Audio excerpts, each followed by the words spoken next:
하나님의 말씀 찾아봅니다. 사도행전 17장 먼저 보겠습니다. 사도행전 17장입니다. 사도행전 17장 22절입니다. 사도행전 17장 22절. 사도행전 17장 22절입니다. 바울이 아레오바고 가운데서 서서 말하되 아덴 사람들아 너희를 보니 범사에 종교심이 많도다. 내가 두루 다니며 너희가 위하는 것들을 보다가 알지 못하는 신에게라고 새긴 반도 보았으니 그런즉 너희가 알지 못하고 위하는 그것을 내가 너희에게 알게 하리라. 우주와 그 가운데 있는 만물을 지으신 하나님께서는 천지의 주제시니 손으로 지은 것에 계시지 아니하시고 또 무엇이 부족한 것처럼 사람의 손으로 섬김을 받으시는 것이 아니니 이는 만민에게 생명과 호흡과 만물을 친히 주시는 이심이라. 인류의 모든 족속을 한 혈통으로 만드사 온 땅에 살게 하시고 그들의 연대를 정하시며 거주의 경계를 한정하셨으니 이는 사람으로 곧 하나님을 더듬어 찾아 발견하게 하려 하심이로되 그는 우리 각 사람에게 멀리 계시지 아니하도다. 우리가 그를 위하여 힘입어 살며 기동하며 존재하느니라. 너희 시인 중 어떤 사람들의 말과 같이 우리가 그의 소생이라고 하니 이와 같이 하나님의 소생이 되었은즉 하나님을 금이나 은이나 돌이다 사람의 기술과 고안으로 새긴 것들과 같이 여길 것이 아니니라. 알지 못하던 시대에는 하나님이 간과하셨거니와 이제는 어디든지 사람에게 다 명하사 회개하라 하셨으니 이는 정하신 사람으로 하여금 천하를 공의로 심판하실 날을 작정하시고 이에 그를 죽은 자 가운데서 다시 살리신 것으로 모든 사람에게 믿을 만한 증거를 주셨음이니라 하니라. 아멘.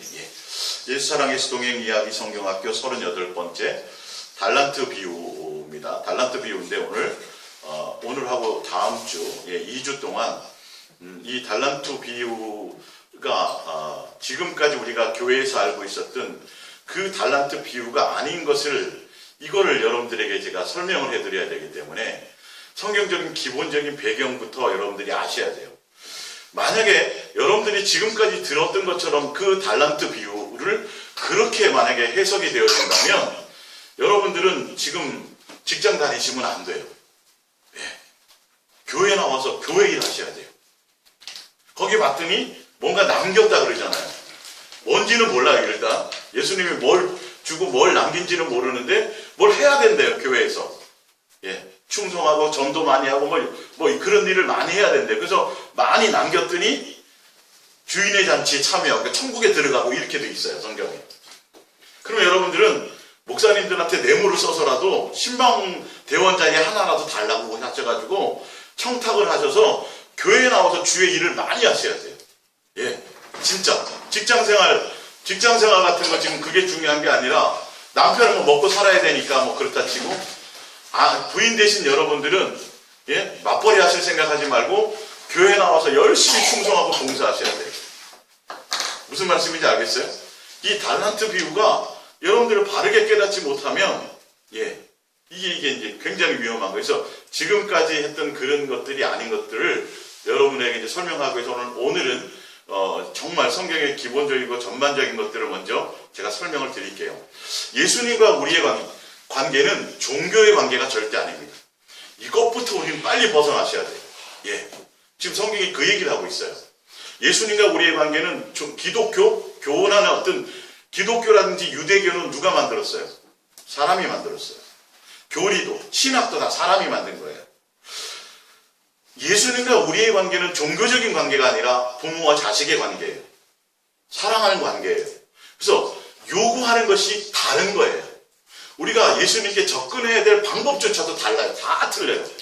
그래서 세상 이방 종교와 세상 종교와 우상을 섬기는 것과 예수님과 우리의 관계는 그래서 성경은 이방인들은 이렇게 산다. 너희는 이렇게 살면 안 돼. 이게 구분이 되어져 있어요. 맞죠? 성경에 보면 그죠? 이방인들은 이렇게 살지만 걱정하며 살고 세상 것 구하며 살고 이렇게 살지만 예수 그리스도에서 하나님의 자녀들은 사는 방법이 틀리다라고 분명히 얘기하고 있어요. 그래서 세상에 속한 모든 종교에 속한 것들은 다 이 땅에서 잘 먹고 잘 살아야 돼요. 무슨 말씀인지 알죠? 그게 기본이 돼야 돼요. 그래서 그것 때문에 계속 매여서 그들이 헌신하고 기도하고 뭔가 지성을 드리고 정성을 드리고 그렇게 해요. 성경을 가지고 하는 이단들도 마찬가지예요. 사실은요. 그리고 또 한 가지는 뭐냐 하면 구원이 있어야 돼요. 구원. 각자 자기 나름대로의 다 구원들이 있어야 돼요. 근데 예수님과 우리의 관계는 세상에서 잘 먹고 잘 사는 그것을 목적으로 하는 관계도 아니고, 예수님과 우리의 관계는 구원이 목적도 아니에요. 아시겠죠? 이것부터 빨리 벗어나야 예수 사랑 예수 동행의 이 이야기로 제가 지금 전해드리는 이 성경의 말씀들이 자연스럽게 이것이 꿰어져요. 그래서 지금 오늘 사도행전 17장 22절 바울이 그 아레오바고 가운데 가서 봤더니 아테네 그쪽 뭐 신전이 얼마나 많아요. 종교심이 엄청나게 많단 말이에요. 근데 사도 바울이 뭘 얘기하냐면, 사람들아, 당신들을 봤더니 종교심이 참 많다. 근데 우리 인간은 말이에요. 사람인 우리는 어떤 세상에 속한 그 어떤 것에도, 사람도 마찬가지고 형상에도 마찬가지고 그 어떤 것에도 경배하거나 절하거나 종교적으로 뭔가 행위를 해서는 안 된다, 이걸 얘기해 주는 거예요. 그러면서 우리는 하나님, 전능하신 하나님, 신들의 신이신 하나님, 참신이신 그분을 섬기는데 그분은 우리의 아버지라는 거죠. 그래서 종교적으로 섬기거나 종교적으로 대하면 절대 안 된다, 이 말이에요. 이해가 가세요? 이것부터 빨리 깨셔야 돼요. 이것부터. 그래야 많은 것들에 기본적으로 동행을 가는데 아주 기본적으로 그냥 체득되는 것들이 생겨나져요. 자, 그러니까 사람에게도 우리는 절해서 안 되죠, 그죠? 사람에게 절하면 안 돼요. 사람을 하나님처럼 섬기거나 그래서도 안 돼요. 근데 이단의 교주들은 다 자기가 하나님이 되잖아요. 알고 보면. 그러니까 그것처럼 우리는 벌써 예수님의 자녀로 벌써 출발을 했기 때문에 우리는 어떤 곳에, 다른 곳에 종교적으로 절하고 그래서 뭐 기도하고 지성을 드리고 뭘 해서 거기서부터 얻어내는 걸로 사는 게 아니에요. 누구로부터 살아요? 그냥 예수님이 하나님의 아버지니까 그냥 본능으로 살아가게 되는 거예요. 그냥 절로 사라져 갈 수 있도록 환경이 조성되어 있는 거예요. 그래서 왜 바다의 경계를 정한 줄 아니? 왜 천지만물이 있는 줄 아니? 하나님이 왜 모든 걸 창조하시니? 그 얘기를 하는 거예요. 다 뭐 때문이다? 우리 때문이다. 우리를 키우고 양육하고 훈련. 우리는 예수님과 우리의 관계는 가족이고 한 가족이고 자녀로 양육되어지는 과정이다. 그걸 지금 설명하는 거예요. 종교적으로 접근하지 마라. 내가 제대로 좀 알려줄게. 우리는 그분의 소생이다. 그분은 아버지다. 우리 아버지다. 그래서 우리가 예수님을 향하되 종교적인 틀을 빨리 다 벗어나셔야 돼요. 예수님을 통해서 세상의 복을 얻고 예수님을 통해서 영생을 목적으로 간다면 절대 아니요. 그 관계 안에 있기만 하면 돼요. 그래서 예수님이 이 땅에 오셨을 때 무슨 제물로 오셨어요? 화목제물로 오셨다고. 화목제물. 우리가 잘 나갈 때요? 예수님 잘 믿을 때요? 아니요. 어떤 때요? 죄인 되고 원수 되었을 때. 조건이 없어요. 조건이. 어떤 조건이 있어서 된 게 아니에요. 그냥 일방적인 사랑이에요. 무슨 사랑? 아버지가 자녀를 사랑하는. 우리가 뭐 잘나서 그런 거 하나도 없어요. 아시겠죠? 일방적인 사랑으로 화목하는 관계를 주셨다는 거예요. 다른 5가지 제자를 하나로 통일했어요. 관계네, 관계. 예수님과 우리는 아버지와 자녀로서의 관계 안에 있어야 돼요. 그래서 예수님께서 원하시는 것이 뭘 요구하세요? 우리에게 보여주신 게 사랑을 나타내고 보여주시고 증거하시고 사랑을 하게 하기를 원하시고 사랑하는 관계를 요구하시고 사랑을 요구하는 거예요. 가족으로서의 하나의 사랑을 요구하시는 거예요. 달란트 비유처럼 어떤 맹목적인 충성, 예를 들어서 수아가 아버지한테 뭐 절대 복종, 뭐 충성, 뭐 헌신, 부모 자식의 관계가 그런 관계예요? 자연스러운 사랑의 관계잖아요.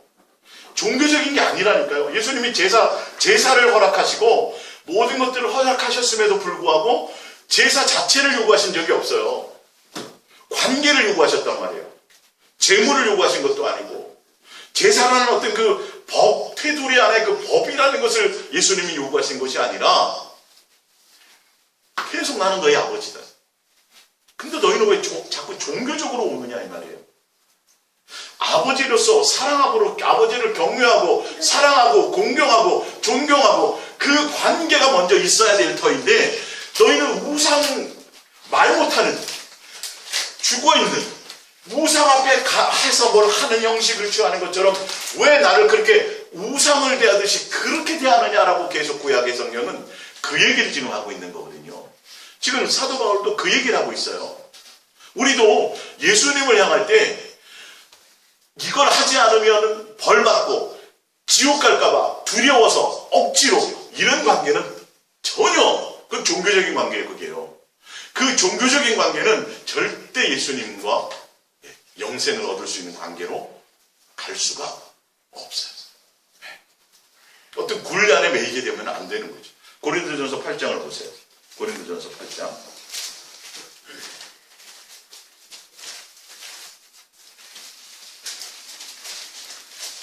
고린도전서 8장. 고린도전서 8장 5절입니다. 비록 하늘에나 땅에나 신이라 불리는 자가 있어 많은 신과 많은 주가 있으나 그러나 우리에게는 한 하나님 곧 누가 계세요? 아버지가 계시니 만물이 그에게서 났고 우리도 그를 위하여 있고 또한 한 주 예수 그리스도께서 계시니 만물이 그로 말미암고 우리도 그로 말미암아 있느니라. 그러나 이 지식은 모든 사람에게 있는 것은 아니므로 어떤 이들은 지금까지 우상에 대한 습관이 있어 우상의 재물을 알고, 이거 우상의 재물에 대해서 설명하는데 이 말이 뭐냐 하면 우리는 예수님의 자녀라는 거예요. 그러니까 우리가 예수님을, 하나님을 섬기는데 하나님을 어떤 종교적인 대상, 신적인 것으로 대하는 그런 것이 아니라 그분은 만주의 주고 모든 신들의 신이신데, 근데 우리와의 관계는 뭐다? 아버지라는 거예요.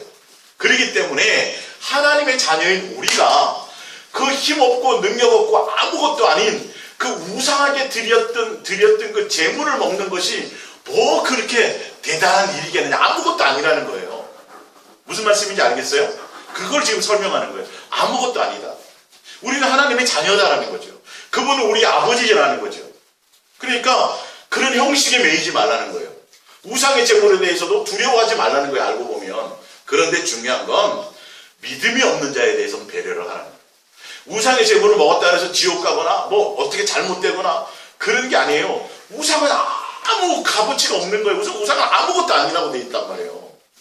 그러니까 우리는 하나님을, 예수님을 다른 종교적인 어떤 우상들처럼 그렇게 대우해서, 그렇게 비교해서, 그런 방법과 그런 형식과 그런 의도로 섬긴다면 이거는 절대 잘못되었다라는 것이죠.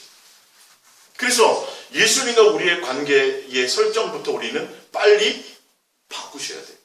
예를 들어서 하연이가 지금 5살인데 아침에 일어나자마자 한숨을 푹 쉬면서 오늘 아침은 누구네 집 가서 해결을 하지? 네, 성교원에 있는 어린이집에 있는 남자친구네 집한테 갈까? 오늘 준비물 선생님이 해오라 그랬는데 어디 가서 돈을 꾸지? 엄마 아빠가 있는데, 예를 들어서 이거 웃을 일이잖아요, 그죠? 굉장히 웃을 일이야. 이건 있을 수도 없는 거예요. 근데 사실은 우리가 그렇게 살고 있어요. 코미디처럼. 예? 무엇을 먹을까, 무엇을 마실까 염려하거나 걱정하지 말라. 세상과 세상의 것들을 사랑하지 말라. 부하려 하지 말라. 분명히 예수님이 그랬어요. 왜 그랬어요? 왜? 내가 너희의 뭐다? 아버지이기 때문에. 근데 우리는 걱정하잖아요. 세상의 것들을 염려하잖아요. 내 인생 앞으로 미래에 대해서 걱정하고 염려하고 두려워하고 있잖아요. 그죠? 근데 머리로는 하나님이, 예수님이 아버지인 건 알겠는데 실제의 삶에서는 두려워하고 있어요. 그러면 내가 지금 예수님과 나의 관계가 아직 신뢰가 안 쌓였다는 거예요. 관계가 형성이 안 됐다는 거예요. 무슨 말씀인지 알겠어요? 네. 진짜 아버지인 걸 알면 아이들이 일어나자마자 엄마 밥 줘, 이럴 거라니까요. 지가 돈 벌어온 것도 아닌데. 당연히. 그럼 뭐 갖고 싶으면 엄마 너무 준비물 있어, 어디 소풍 가는데 돈 줘, 용돈 뭐 맡겨놓은 것처럼 얘기한단 말이에요. 그래야지 맞아요, 안 맞아요? 그래야 맞는 거예요. 그래서 성경은 계속 나는 너희 아버지다. 그러니까 걱정할 거마다 염려하지 말라. 그건 기본이다, 기본이다. 근데 우리는 돼요, 안 돼요? 안 돼요. 그거는 무슨 소리라는 거예요? 관계 형성이 안 됐다는 거예요. 그건 영생이 지금 문제가 있는 거예요. 아니, 그 관계 형성도 안 돼 있으면서 어떻게 영생은 보장된다라고 우리가 지금 믿고 있느냐는 거죠. 예? 그 관계 형성도 안 돼 있으면서 교회 나오고 교회 일하고 봉사하고 무슨 직분을 감당하면 당연히 천국 갈 거라고 어떻게 그렇게 생각하고 있냐는 거예요. 그런 기본도 해결이 안 되면서 이건 그러면서도 뭐라 그래요? 아버지 믿습니다. 그래서 기도원 가야 또 걱정 생기면 기도원 가면 또 그냥 목사님이 목소리 바꿔가지고 믿습니까? 기도하면 하나님께서 오늘 이 밤에 여러분들 응답할 건 믿습니까? 막 안수하고 막 그런 말 쫙 그리고 막 외치고 나면 조금 안심이 돼. 믿어지는 것 같아. 해결될 것 같아. 그리고 내려오다가 의심 생겨요. 또 뭐가 안 되는 거죠?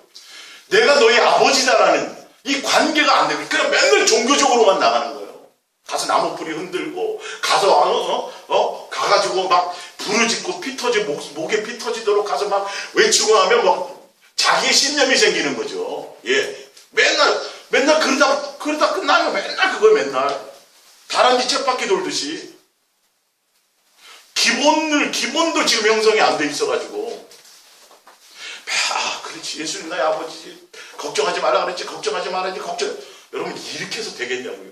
종교적으로 내가 도닦듯이 내 체면 걸듯이 하나님이 예수님 내 아버지인 것을 믿음을 주시고 믿습니다.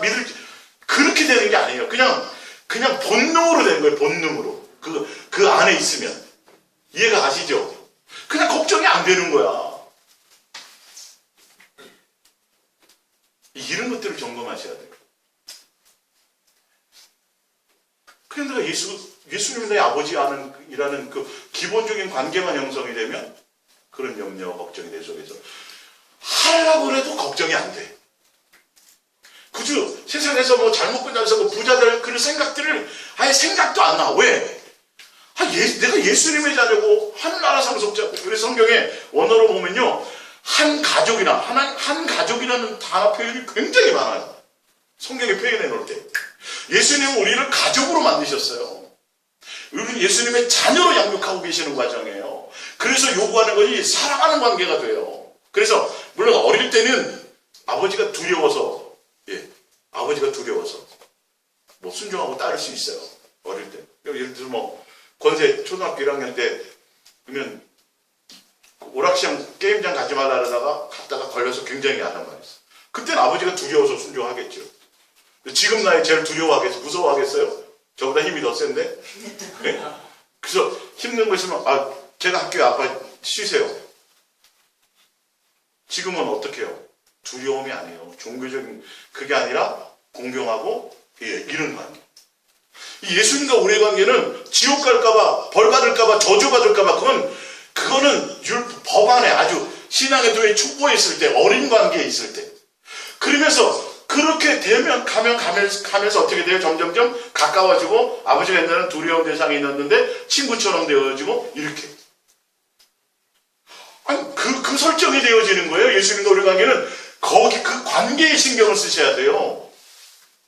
종교적인 것이 아니에요. 뭘 충성하고 봉사하고 헌신하고 뭘 갖다 바치고 뭘 해야 되는 그런 절대 목적의 관계가 아니에요. 그냥 자연스러운 사랑에서 나오는 관계로 형성되어지는 것들이라는 거죠.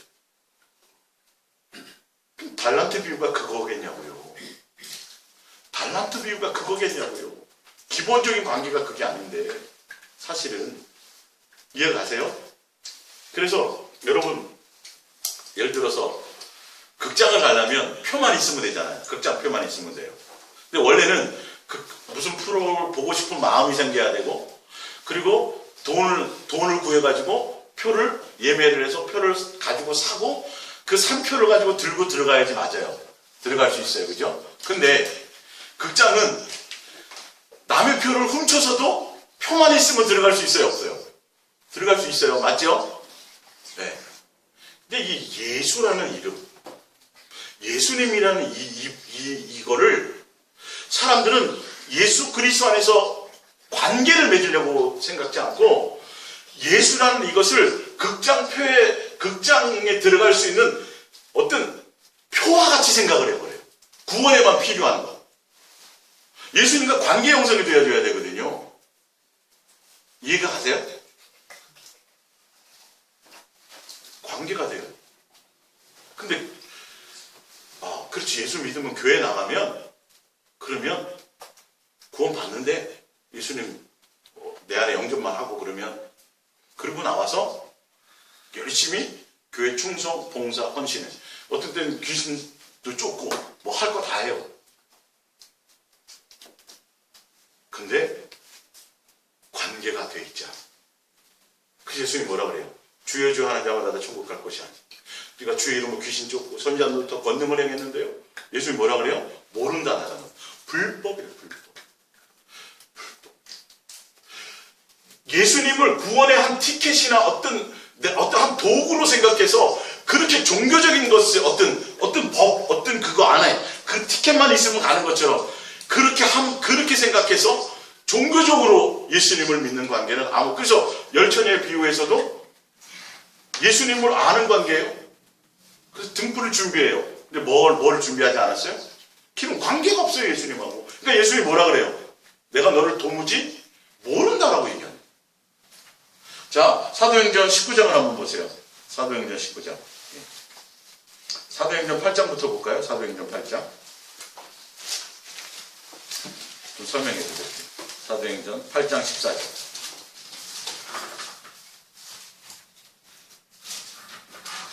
사도행전 8장 14절.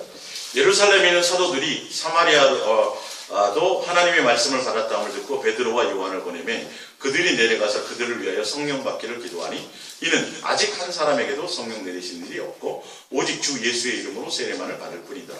이에 두 사도가 그들에게 안수하며 성령을 받는지라 시몬이 사도들의 안수로 성령 받는 것을 보고 돈을 들여 이르되 이 권능을 내게도 주어 누구든지 내가 안수하는 사람은 성령을 받게 하여 주소서 하니 베드로가 이르되 내가 하나님의 선물을 돈 주고 살 줄로 생각하였으니 내 은과 내가 함께 망할지어다. 21절 하나님 앞에서 내 마음이 바르지 못하니 이 도에는 내가 관계도 없고 분깃될 것도 없느니라. 그러므로 너의 이 악함을 회개하고 주께 기도하라. 혹 마음에 품은 것을 사하여 주시리라. 내가 보니 너는 악독이 가득하며 불의에 매인 바 되었도다.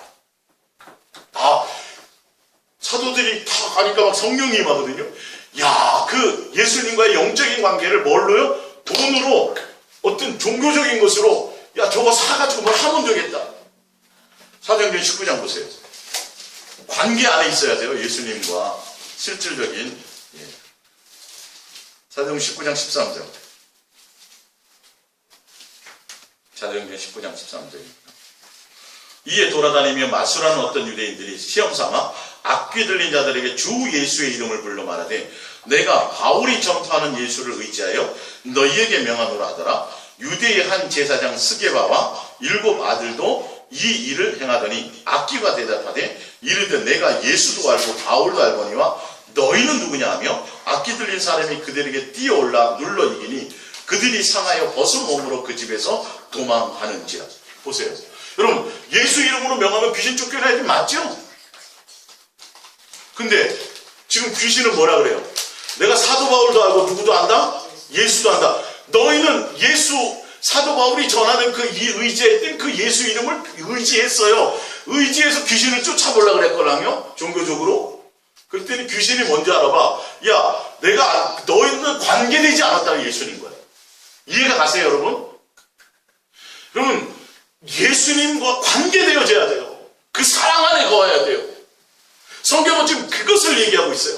종교적인 것이 아니에요. 내가 머리로 알고 지식으로 알고 학식을 하고 성경으로 외우고 예수 이름이 어떤 거, 그 권세가 어떤 것이고 내가 예수 피가 뭐고 종교적으로 아무리 연구해서 내가 이론으로 알고 있어도 실제로 내가 영으로 예수님과 사랑하는 관계 안에 있지 않으면 절대 예수 이름 자체가 능력이 있어요, 없어요? 있잖아요. 주의 이름을 부른다는 그 부른다는 의미는 예수님 사랑 안에 함께 거한다는 의미를 다 포함하고 있거든요. 근데 종교적으로, 의식적으로, 형식적으로 그냥 교회 나와서 봉사하고 뭐하고 절대 이것 갖고는, 종교적으로는 절대 우리는 영생에 이룰 수가 없다는 걸 아셔야죠. 예? 조지사님 아버지 될 때 아버지 혹시 학교에 있던가요? 어머니 학이 있어요? 아버지 학이 있어요? 없어요? 없죠? 아들 학 없어요? 아버지 어머니 이런 거는요, 그런 관계는 배워서 되는 게 아니에요. 조지사님이 뭐 하니까? 결혼을 해서 뭐가 돼 보니까? 아버지가 되어 보니까 뭘 알아요? 아, 부모로서의 자식을 향한 일방적인 사랑이 생겨나요. 권사님 맞죠? 속썩여도 사랑해. 그 도대체 어디서 생겨난지는 몰라. 이해 가세요? 예수님과 우리의 관계는요, 학으로 되는 게 아니에요. 이게 머리로, 지식으로. 그래서 신학이 도대체 조심해야 될 거예요. 신학을 뛰어넘으라고 제가 말하잖아요. 하나님을 배우는 학문? 아니, 세상에 아버지 어머니도 학문으로 배울 수가 없는데, 학문으로 깨달아질 수 있는 것이 아닌데, 내가 자식을 낳아봐야, 부모가 되어보면 공부로 배우고 책으로 안 배워도 본능을 알아야 몰라요. 알아지는 거예요. 관계가 형성되어지는 거예요. 이렇게 쉽고 자연스러운 거예요. 지식으로, 학식으로 되어지는 게 아니에요. 예사랑 예수 동행의 길을 가는 이 기본에 있어서 지금 제가 설명드리는 이것조차도 지금 형성이 안 돼요. 그래서 그런데 보면 사람들은 성경을 연구해서 알려고 그러고, 하나님에 대해서, 예수님에 대해서 머리 똑똑하고 공부 많이 하고 이런 걸로 알려고 그러고, 학문으로 예수님을 접근하려고 그래요. 그러니 바리새인과 서기관과 율법사들 지식은 그렇게 뛰어났지만 예수님 영생하고 관계 없다라고 얘기하는 거예요. 너희 마음에 나를 사랑함이 없다라는 거죠. 여러분, 지금 이 얘기는 굉장히 쉬운 얘기예요. 다 여러분들 알고 있는 얘기예요. 근데 여러분들의 마음의 심령에 지금 예수님과의 나와의 자연스러운 이 관계 형성, 이것이 안 되어지면 이것을 뛰어넘기가 굉장히 힘들어진다는 것이죠. 그래서 설교를 하면서도, 목회를 하면서도 희한하게 성경에 하지 말라는 것을 행하고, 목사가 그렇게 가는 사람들 태반이에요. 왜요? 예수님 나의 아버지인 것이 형성이 안 되어 있어서 그래요. 예수님 나의 주인으로서 예수님이 이끄신 가운데 그것이 안 되어 있으니까 머리로 설교는 해요. 직업이 되어버린 거예요. 생명이 없는 거죠. 그러면서도 영생할 거라고 착각하는 거예요. 실제로 예수님과 나와의 관계가 그런 관계인가요? 사랑하는 관계이고. 왜? 예수님 처음부터 나에게 요구하신 것이 내가 사랑이다. 그리고 난 너희 아버지다. 그래서 너가 죄인 되고 원수 되어도 괜찮다. 집을 나가도 괜찮다. 돌아오기만 해서 탕자가 집 나갔다 들어왔을 때 너 돈 얼마 썼어? 어디다 썼고? 이랬어요? 아니요. 그냥 관계회복이 되어버리는 거예요. 종교적인 게 아니에요. 이 계산적인 게. 그래? 너 다 재산 탕진하고 왔지? 알았어.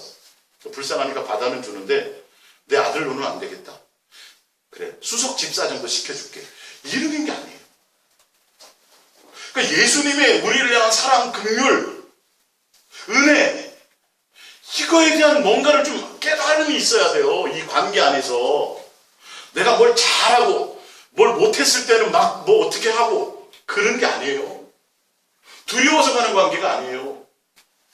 그냥 좋고 감사하고 사랑하는 자연스러운 관계예요. 예배 나오는 것이, 뭘 예물을 드리는 것이 그 자체가 그렇게 크게 의미가 있는 것이 아니에요.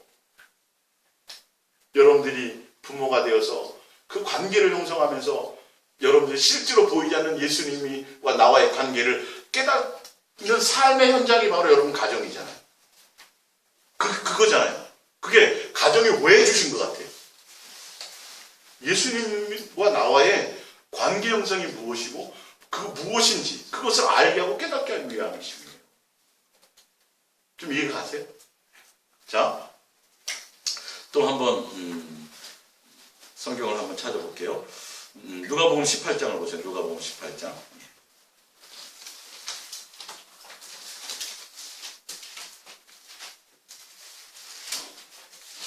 누가복음 18장 11절입니다. 누가복음 18장 11절. 바리새인은 서서 따로 기도하여 이르되 하나님이여 나는 다른 사람들 곧 토색, 불의, 간음을 하는 자들과 같지 아니하고 이 세리와도 같지 아니함을 감사하나이다. 나는 일에 2번씩 금식하고 또 소득의 11조를 드리나이다 하고. 이렇게 철저하게 종교적으로 신앙적으로 충성을 하고 열심을 했어요. 이거 구원 받아요, 못 받아요? 구원 받아요, 못 받아요? 못 받아요. 왜 그래요? 왜 그래요?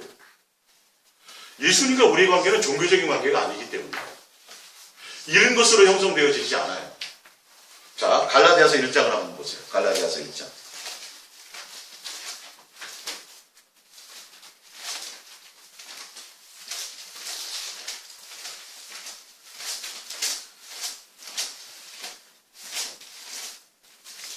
갈라디아서 1장 13절.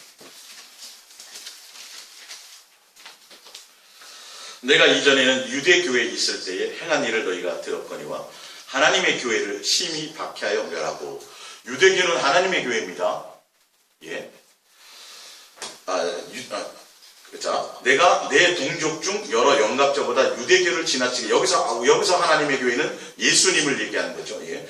유대교를 지나치게 믿어 내 조상의 전통에 대해 더욱 열심히 있었으나. 예. 사도 바울이요, 유대교라는 것에서, 유대교는 부처를 섬기는 데가 아니에요. 하나님을 섬기는 곳이에요. 예. 유대교의 교리와 그들의 전통과 그것을 열심히 충성을 다해서 다 열심히 믿었어요. 믿었는데, 열심히 했는데, 결과가 어떤 결과가 왔어요? 예수님을 핍박하는 결과. 하나님의 교회를 멸망하는 시키는 그런 것들을 형성하게 되었어요. 자, 하나 더 봅니다. 빌립보서 3장 5절입니다.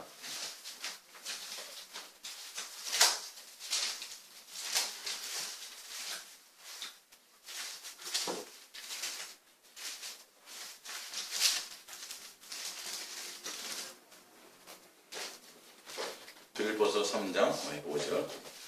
나는 8일 만에 할례를 받고 이스라엘 족속이요 베냐민 지파요 히브리인 중에 히브리인이요 율법으로는 바리새인이요 열심으로는 교회를 박해하고 율법의 의로는 흠이 없는 자다.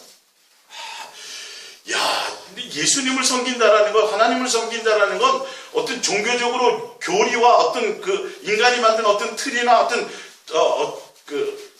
교리적인 지식적인 것, 어떤 그 틀 안에 있는 거라고 생각해. 그래서 할례를 받은 것과 로마 시민권, 어떤 그 인간적인 조건을 예수님을 잘 섬기는 어떤 크나큰 어떤 자기의 기득권이라고 생각했어요. 그래서 율법으로는 흠이 없는 것을 자랑을 했어요. 근데 그것이 오히려 더 예수님과 원수가 되게 되더라는 거예요. 자, 사도행전 26장을 보세요.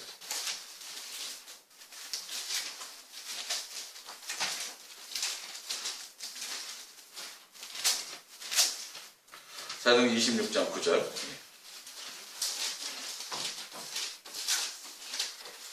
사도행전 26장 9절.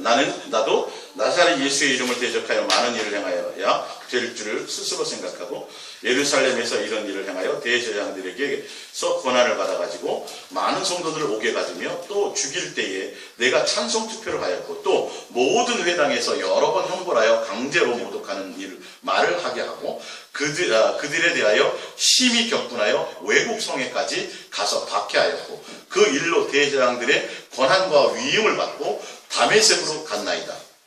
왕이여, 정오가 되어 길에서 보니 하늘로부터 해보다 더 밝은 빛이 나와 내 동행들을 둘러 비치는지라. 우리가 다 땅에 엎드러지면 내가 소리를 들으니 히브리 말로 이르되 사울아 사울아 내가 어찌하여 나를 박해하느냐.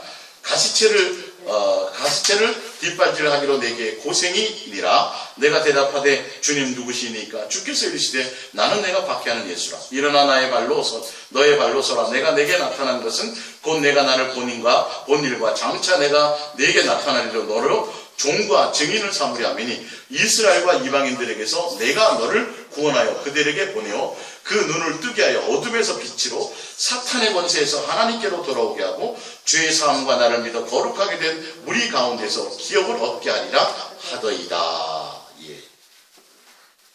사도 바울이 그 시대에 하나님을 섬긴다는 유대교의 교리를 따지고 대제사장과 거기서 아주 종교적으로 인정을 받아서 소위 예수 이단을 때려잡는 곳에 아주 증명서를 가지고 합법적으로 그렇게 앞잡이로 그 일들을 했어요.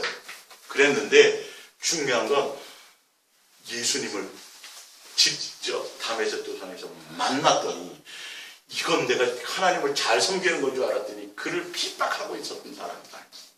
그러면서 예수님이 뭐라고 얘기하냐면 네가 속해 있는 거기는 사탄의 무리다 이렇게 되어 있어요. 지금 성경에. 내가 거기서 너를 건져내어서 그들이 사탄에 속해 있는 것들을 어떻게 하겠다? 구원하는데 내가 너를 도구로 쓰겠다. 이렇게 성경은 얘기하고 있다는 거죠. 자, 디모데전서 1장 13절을 봅니다.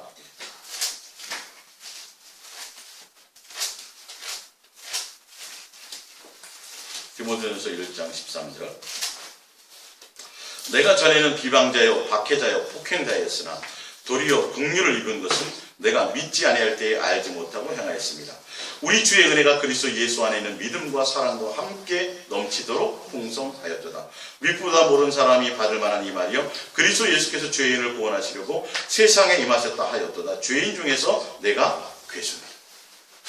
예전에 내가 유대 교회에 있을 때 교리에 충실하고 교와 종교에 내가 거기에 종교적인 것으로 내가 하나님을 예수님을 그렇게 섬기려고 했을 그때에 오히려 거기서부터 나오는 열심을 통해서 오히려 예수님과 원수가 되었다라는 거죠. 사도 바울이 어떤 겉으로 드러나는 종교적인 것들, 교리적인 것들, 형식적인 것들, 의식적인 것들 그런 것들이 아니라 실제로 누구를 만났다? 예수님을 만나 예수님과 관계하였더니 이 말이에요 지금. 예. 지금 제가 왜 이 설명을 드리냐 하면 지금도 여호와 증인이라든지 신천지라든지 몰몬교라든지 기타 이단들도 그 교리와 그 교주를 떠나면 구원 받는다 못 받는다래요. 못 받는다라고 얘기해요. 종교적인 틀 안에서. 그래서 그들이 요구하는 건 물질을 요구해요. 그 교회에 충성하라 그래요. 그 교리에 충성하라 그래요. 시간 나와서 전도하고 헌신하라고 그렇게 가르쳐요. 맞죠?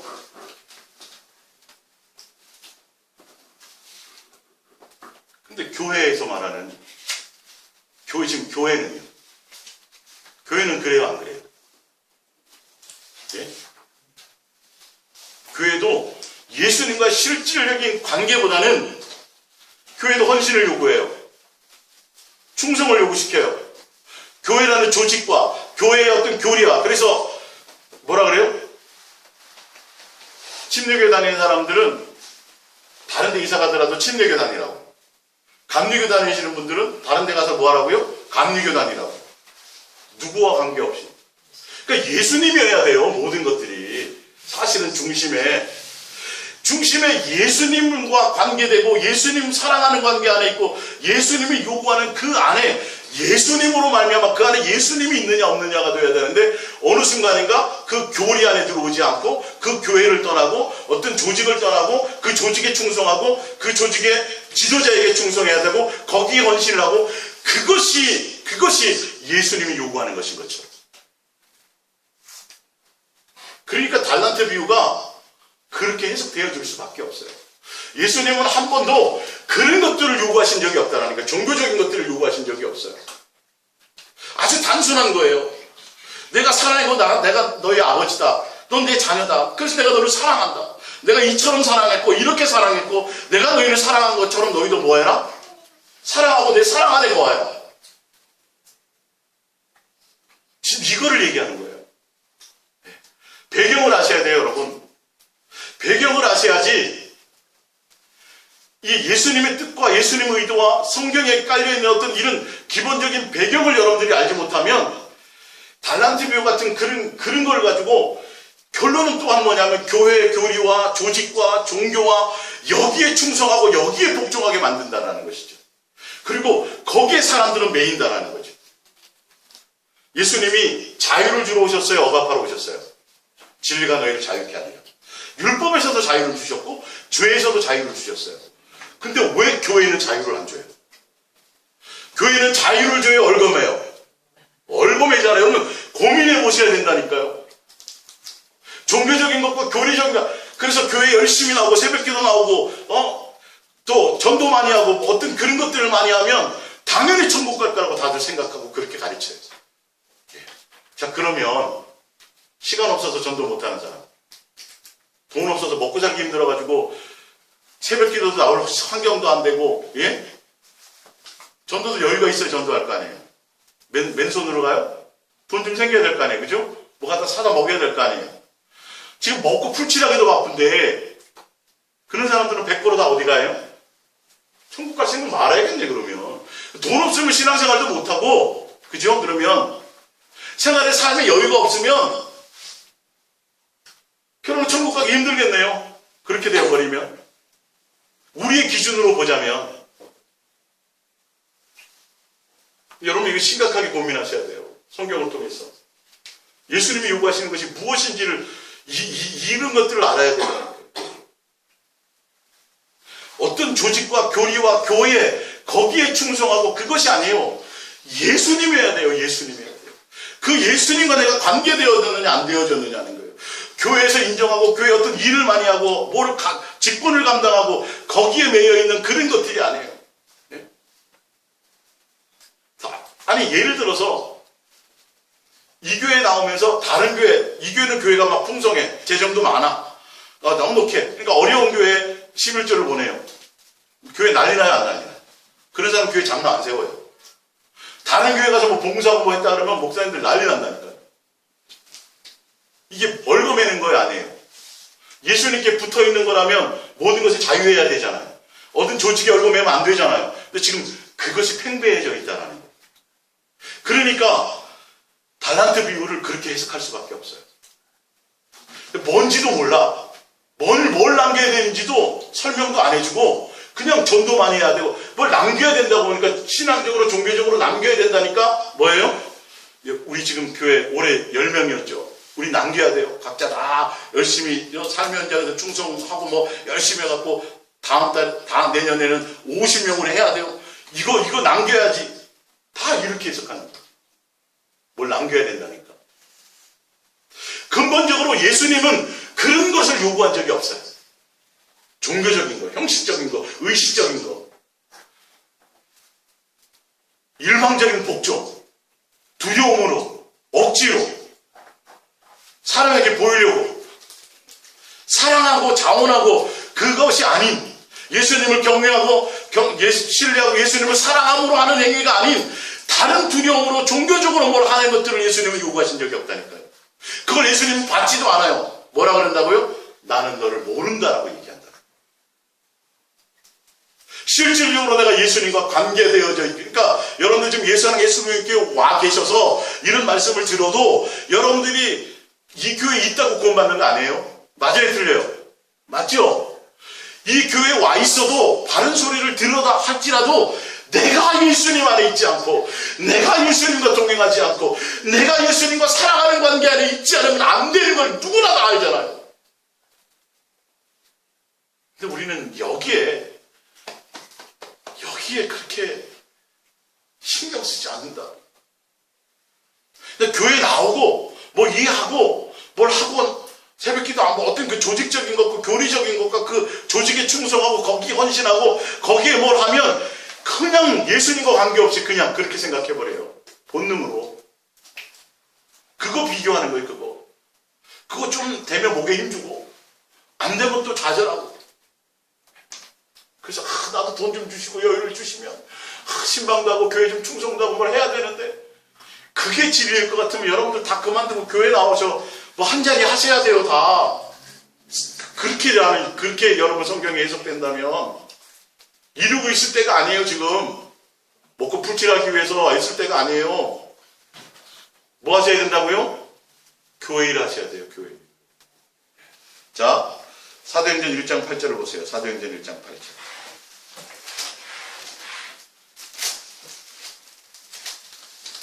교리적인 걸 다 뛰어넘으셔야 돼요. 이단이 하는 짓을 이단들이 하고 우상 섬기는 집단이 하는 것들을 똑같이 교회에서 요구하고 있다니까요. 사실은. 예?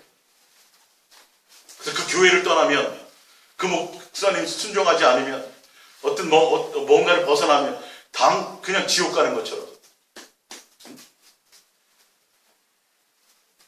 그래서 성도들에게 어떤 예수님에 대한 어떤 그 관계나 그것을 형성시키기보다는 교회 조직과 교회의 어떤 메어놓기 위해서 교회 조직에 충성시키고 거기에 원신시키고 목사라는 어떤 지도자에게 절대 복종하게 만드는 그런 시스템으로 지금 교회가 와서 지금 이렇게 문제가 되는 거예요. 예. 실제로 다 예수님과의 삶의 기쁨과 감사와 생활, 내 삶에서 예수님으로 즐겨되고 예수님으로 기뻐하고 예수님으로 소망하고 예수님이라는 그 자체의 가치가 내 속에서 없어졌다니까요. 사도행전 1장 8절을 보세요. 오직 성령이 너희에게 임하시면 너희가 권능을 받고 예루살렘과 온 유대와 사마리아와 땅끝까지 이르렀는데 뭐가 되리라? 증인. 누구의 증인?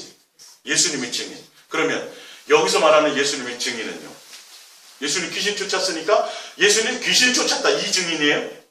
예수님 오병이어의 이적을 행하시고 무리를 걸으셨으니까 그래 예수님 무리를 거는 거 그거 증거하는 거예요. 무슨 증인이에요 도대체가. 그래서 이것을 통해서 사도행전 2장부터 쭉 나오는 게 누구에 대한 증언이에요? 예수님. 어떤 예수님? 어떤 예수님이요? 하나님의 아들이 이 땅에 오셔서 우리를 죄를 사하시고 우리를 위해서 죽으시고 결론은 그게 다 뭐예요? 예수님의 사랑에 대한 증거예요. 이걸 빼먹는 거예요. 이걸. 뭐에 대한 증거를 한다고요? 예수님의 죽으심, 피 흘리심, 예수님 육체로 오심, 십자가에 이게 다 뭐예요? 다 우리를 향한 사랑이요. 이처럼 사랑했다. 이렇게 사랑했다. 우리는 이렇게 사랑하고 이처럼 사랑하고. 예수님은 우리가 죄인 되고 원수 되었는데 그 예수님 우리를 찾아오셨다. 그분이 우리를 자녀의 권세를 다 제복시켜 주셨다. 하늘나라 상속자를 다시 불러주셨다. 예수님의 가족으로 불러주셨다. 할렐루야. 그분이 뭐를 증거하는 거예요? 그분의 사랑을 증거하는 거예요. 그 증인이 되라는 거예요. 예수님이 사랑으로 오셨으니까. 육체로 오심이 사랑이니까. 그분이 우리를 향한 큰 긍휼과 자비와 모든 걸 베푸심이 뭐니까? 우리를 향한 큰 사랑이니까. 근데 예수님을 향해 주신 것이 사랑인데 그 사랑을 가지고 왜 자꾸 교리화시키고 멋대로 성경을 해석하고 예수님 의도와 관계없이 자기 배를 채우려고 하고 조직을 키우려고 하고. 예수님 사랑하자는 얘기가 없냐고요. 예수님은 사랑했으니까 사랑해 나가자라는 얘기가 왜 없냐고요. 뭐 하라 그래요? 열심히 기도하고 구제하고 봉사하고 11조 빼먹지 말고 아까 누가 했던 것처럼 세리가 했던 것처럼 아니 바리새인이 기도했던 것처럼 그런 종교인 만들려고 지금 교회들이 난리 치고 앉았어요. 그러니까 그렇게 달란트는 그거라고 해석을 하는 거예요. 그렇게 해석할 곳이 다른 데도 그런 데가 많아야 되려면 근데 여기는 거기만 그렇게 해석해요. 네.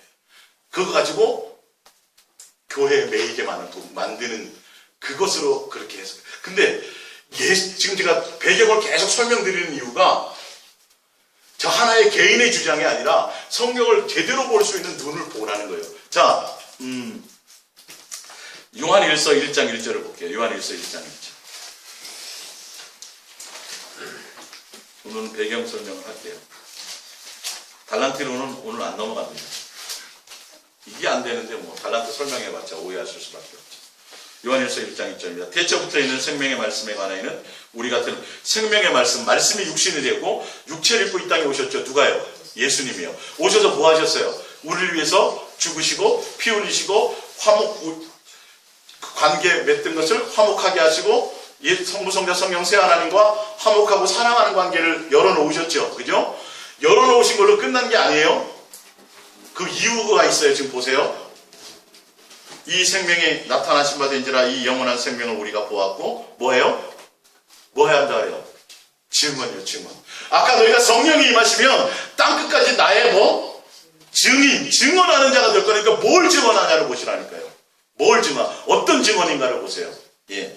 너희에게 전하노니 이는 아버지와 함께 계시다가 우리에게 나타나신 바 된 이심이라.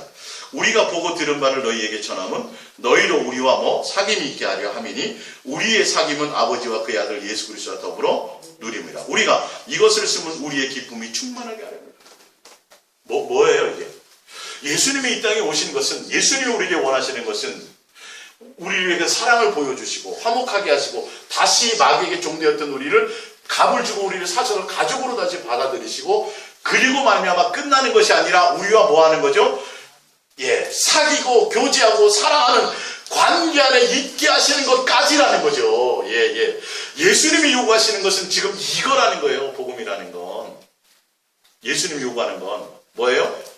어디 교회나 교리나 어떤 그런 것에 종교적으로 예수님을 그렇게 대우하고 억지로 두려움으로 어떤 뭐 구원을 목적으로 뭐 받기 위해서 이런 그 종교 우상을 섬기듯이 그런 것이 아니라 예수님의 사랑을 알고 그 사랑을 통해서 그 사랑 앞으로 나가서 탕자가 아버지 앞에 돌아와서 사랑의 관계를 회복하는 것처럼 그런 것을 요구하신다는 거예요. 그 예수님 우리와 사귐이 있는데 뭐예요?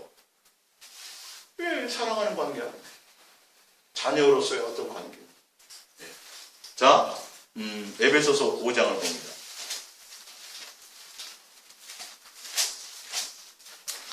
에베소서 5장. 에베소서 5장 1절. 자, 그러므로 사랑을 받는 자녀같이 너희는 하나님을 본받는 자가 되고 그리스도께서 너희를 사랑하신 것 같이 너희도 사랑 가운데서 행하라. 그는 우리를 위하여 자신을 버리사 향기로운 제물과 희생 제물로 하나님께 드리셨느니라. 자, 예수님이 이 땅에 오셔서 우리에게 주신 게 뭐예요? 왜? 우리에게 뭘 주신 거예요? 희생 제물이 되셨는데, 화목 제물이 되셨는데, 그게 우리를 향한 뭐라고요? 사랑이라고요. 그러니 너희는 뭐 하라는 거예요? 너희는 사랑해라. 예수님과 사랑하는 관계 안에 있고 그 사랑으로 말미암아 이웃을 사랑하래요. 사랑하라. 예수님이 우리에게 주신 거, 이 땅에 오셔서 우리에게 주신 게 뭐예요? 뭘 주고 가셨어요? 사랑을 주고 가셨어요. 그리고 나중에 와요, 안 와요? 다시 오세요. 오셔서 뭐 하셔요? 무슨 산? 결산. 무슨 결산? 무슨 결산이요? 교회 열심히 안 빠지고 나왔느냐? 예? 전도를 몇 명 했느냐? 11조 헌금을 얼마나 많이 했느냐? 교회를 몇 개 세웠느냐? 선교센터를 지었느냐? 그런 거예요? 뭐예요? 사랑이에요, 사랑. 달란트도 결산이고요. 성경의 많은 비유들이 결산이에요, 결산. 포도원을 맡기고 갔다가 다시 와요. 다 결산이에요, 결산. 예수님이 십자가에 못 박혀 이 땅에 오셔서 우리에게 주고 간 게 돈이 아니에요. 돈 주고 가신 게 아니에요. 사업 잘 벌이고 뭐 뿔리라고 주신 게 아니에요. 뭘 주셨다고요? 우리에게 사랑을 주셨어요. 그래서 예수님이 요구하는 게 뭐라고요? 내가 너희를 사랑했지? 너 사랑 알잖아. 내 사랑하는 거에서 내 자녀처럼 다시 내가 관계해보겠잖아. 내가 사랑을 요구해. 너는 내가 사랑이니까 너 내 자식이잖아. 그럼 그 사랑을 행하고 사랑을 나타내고 사랑의 열매를 맺어야 되지 않겠느냐는 거죠. 예? 이게 성경의 기본이에요. 근데 달란트 비유는 이것을 벗어나서, 이 기본을 벗어나서 엉뚱한 종교적으로 다른 어떤 이단 종교처럼, 이단 종교가 얼마나 돈에 대해서 강력하게 요구를 해요. 헌신을. 그리고 시간 헌신을 요구해야 안 해요. 그리고 교주에게 절대 복종 요구해야 안 해요. 절대 복종 요구하잖아요. 근데 예수 이름을 빌미 삼아 교회들이 지금 그렇게 지금 바뀌어져 가고 있다는 거예요. 누가 빠진 상태에서 예수님을 사랑하는 가치는 빼놓고 사람 눈에 보이고 사람에게 인정받고 구제하는 거, 예? 그것 가지고 그 종교적으로 예수님 앞에 기도해서 세상에서 잘 먹고 잘 살라는 거죠. 그리고 천국도 간다라는 거죠.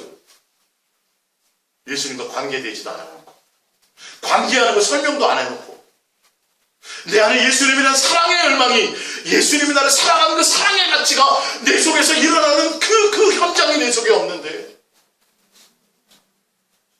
예수님이 아버지라면서 끊임없이 세상 사람처럼 세상 거 걱정하고 그것을 위해서 기도하고 이루어주세요, 돈 주세요, 사업 잘 되게 해주세요, 좋은 대학 가게 해주세요, 맨날 구하는 건 이방인처럼 살아가면서 그렇게 가르치면서, 그러면서 나중에 뭐는 된다 그래요? 구원받는다고 가르친다. 그러니 달란트 비유가 당연히 그렇게 해석될 수밖에 없죠.